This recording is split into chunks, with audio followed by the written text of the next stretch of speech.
there really is only one relationship, and that is the relationship that we have with ourselves. And that relationship that we engage in, from the place that we engage with it, whether it's a loving state or not, reflects outward and gets tossed outward. So oftentimes, for most people, it's as though the world isn't a safe place, and relationships aren't safe. And love, even though it's the one thing we want the most, and we write about it, we sing about it, we suffer for it, we want it, we ache for it, we sacrifice for it, we would do anything for love. And yet it seems to be the thing we fear the most. Because to really be loving of someone else is a great ideal, and it ultimately happens, but first and foremost, the loving has to start with the self. And it's beyond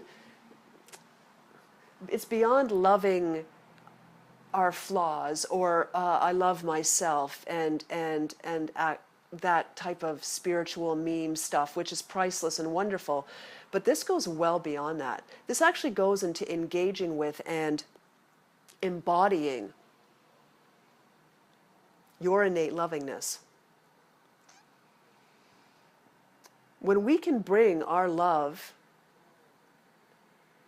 our universal selves, if you will, our loving selves, from out there in to the body, it begins to act as though it's mulching away things that are standing in the way of anything that is other than that loving vibration.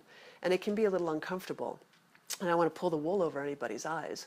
But to truly be loving, to be the loving self that you already are, which is much different than I love myself, being the loving self that you already are, and being willing to welcome that vibration of yourself in,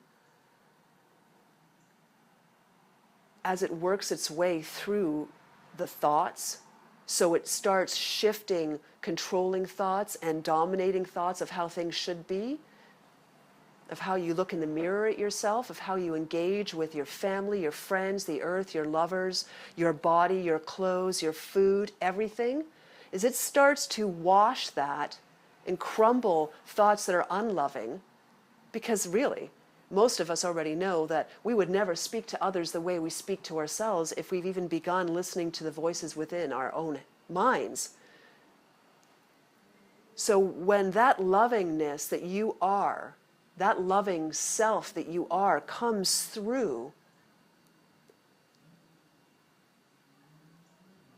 and takes the debris out and washes it through, everything changes. The way we see others, the way we see ourselves, our flesh and our reflections and our surroundings, the world becomes safer. We start to understand that we are supported quite naturally. We don't have to reach out there for it. We know it.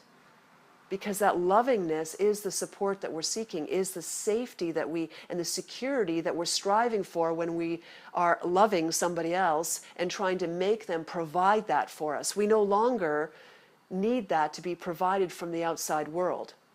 And what happens is that we start to embody that and radiate that. We shine that lovingness, and we start to give that quite naturally. We support others. Well done, we can say, good job, that was amazing, I'm so proud of you. And we start to create our own world, and our lovingness allows our creativity to pour through us in new ways, in exciting ways, in beautiful ways. And things become more beautiful, and people become more beautiful, and the way we treat others becomes more beautiful.